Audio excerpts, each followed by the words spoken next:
Well, joining us this morning is educator, mentor, and founder of the Manly Man movement, Alvin Brown. With more than 15 years in education, he has dedicated his work to helping young men build confidence, character, leadership skills, and emotional intelligence through mentorship and personal development programs. Today, we'll talk a little bit about the challenges facing young men, the importance of positive male influence, and learn more about the upcoming Manly Man and Queenly boot camps. Good morning, Mr. Brown. Morning. Well, Father's Day is definitely a time where we're celebrating fathers and father figures. Not that we should not be celebrating them every single day. But why is the presence of a positive male role model so important in the lives of our young boys and men? It's a great question. According to statistics out of Jamaica, and it's somewhat similar, 70% of teenage pregnancies come from fatherless homes. And not only that, but you have 90% of gang members come from fatherless homes, and 85% of youth in prison come from fatherless homes. So the issue is always a need for positive male role models. Yeah. And you also founded the Manly Man movement in response to what you saw among young men. So tell us a little bit about that now, and what challenges are many of today's boys facing, particularly those growing up without that consistent male guidance? I think the biggest thing is identity. It's always good to have, men need identity and they're going to find it somewhere. So what tends to happen is a lot of them have that identity in the gangs. A lot of them have that identity in general in the gangs. So if they don't see it, if they don't have a positive father figure, then they tend to find it somewhere else. So they're going to find it with the friends, and sometimes the friends aren't the smartest in the world. They're going to find it with the persons who they watch on television, and sometimes they're not the best influence. So the whole idea is to give them a positive identity, because they will find an identity. Now, there's a phrase, positive masculinity. What does that mean? I don't believe. You're trying to open up a can of worms in a good morning here, you know. I think that I'm going to use the term positive masculinity is where men take up the responsibilities that they currently have or they actually have. Usually when we use the word negative or what's the term? Toxic masculinity. Toxic masculinity. It's when a man doesn't understand who he is. It's when a man doesn't understand his worth. And if a man, let me give you a story. So let us say that you have a young man who has a young lady and he views her as a possession. If he views her as a possession and he thinks that, if he views her as a possession, then he can't think of anyone else as having any other worth except as a possession. So he views them as less than who they actually are. And he's going to view himself as less than who he actually is, because if you view persons as a possession, you can't truly appreciate who you actually are. And if he believes that this person is a possession and his worth is related to his possessions, when she leaves or she tries to leave, then she's taken away from his worth. And therefore, he's going to find any way to keep her here, because you're going to take away from my worth. And then he may become violent. So the idea of toxic masculinity, as it is called, is a man not understanding his worth and therefore not behaving and moving in that accordingly. Wow, thanks for that breakdown. I'm sorry about the worms that we opened, but it was definitely necessary to address that. Now, a major focus of your program is also emotional intelligence. So why is it important for boys and men and young men to learn how to understand and express their emotions in a healthy way? Very importantly, in a healthy way. Because emotions are real. Somebody bad drives down the road, you get upset. It is a fact. And therefore, the question isn't if you're going to get angry or if you're going to be worried or concerned. The question is, how do you respond when you are angry, when you are worried, when you are concerned? Usually, when women get annoyed, they tend to do reputational destruction. When a man gets angry, he may become physical. And so the whole idea is, okay, now that you have become upset, how do you manage that emotion to ensure that you are behaving in a way that is good for not just yourself, but those around you? Yeah. Now, tell us a little bit about your work, especially with the Manly Man movement. How exactly do things go at the Manly Man movement? We saw some videos before we Yeah. started, and quite interesting. They look like, you know what? We had a long day of learning.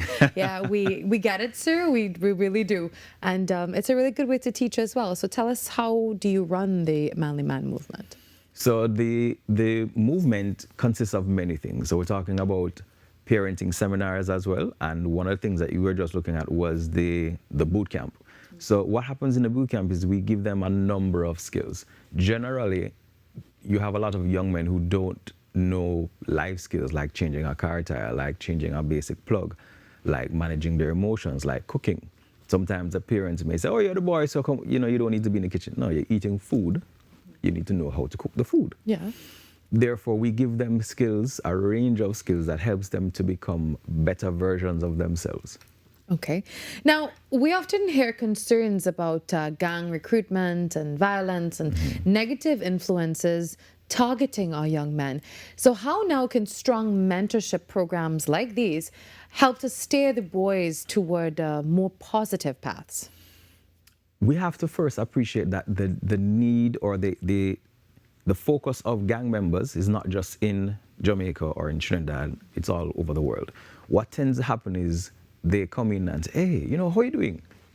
And what they then do is they start to give them small gifts. And then they start to develop a relationship with them. So they develop trust. And after they develop trust, then they give them small things to do. And after the small things come larger things. So they have them start to rely on them. And the importance of a mentorship program is first, again, having the young men appreciate their identity and appreciate what their worth is. And also, if I'm getting that identity and that reassurance from a healthy option, so they're a lot less likely to shift towards going elsewhere.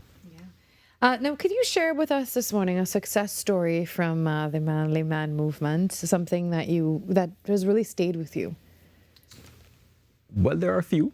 Not just so. One of the ones that stayed with me was there was a young man who was failing in school, and this particular one was when he was failing in school, and one of the things I do is I teach.